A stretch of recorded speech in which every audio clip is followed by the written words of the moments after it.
కానీ యోధావారు తమ పితరుల దేవుడైన యెహోవాను ఆశ్రయించిన హేతువు చేత జయముందారు. తమ దేవుడైన యెహోవాను ఆశ్రయించుట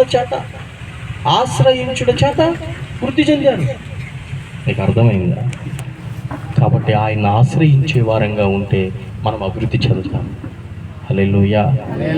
లాస్ట్ది ముగింపుకొచ్చి లాస్ట్ 20వ అధ్యాయం 4వ వచనం.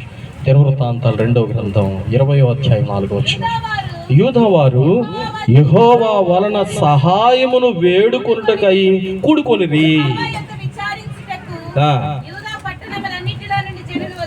చూసారా?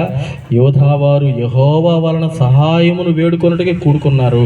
యెహోవా యొద్ద విచారించుటకై యూదా పట్టణములన్నిటిలో నుండి జనులు వచ్చారు.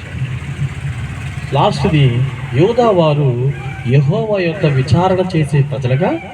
విచారణ అంటే ఏదైనా చేయడానికి ముందు జరిగే ఒక ప్రక్రియ.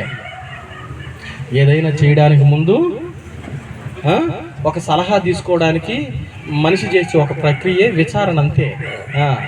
విచారణ రాసిన రైల్వే స్టేషన్లో మనం ఏం చేయాలా? విచారణ దగ్గరికి వెళ్తాం. ఎందుకు వెళ్తాం? మనం ఈ తెలుసుకోవడానికి కదా ట్రైన్కి ప్రయాణం అవద్దా? అంటే మనం ఏదైనా చేయడానికి ముందు, మనం ఏదైనా జరిగించడానికి ముందు ఒక సలహా కోసము మనం చేసేటువంటి నడుచుకునే విధానం ఏదైతే ఉంటుందో దాన్నే విచారణ. అది చేసే ప్రజలుగా ఉన్నారు. ఎవరు? మొదటిది కానీ త్వరగా మొదటిది ఆనందమ్మ. మొదటిది యోధావారు ఎలాంటి వాడు?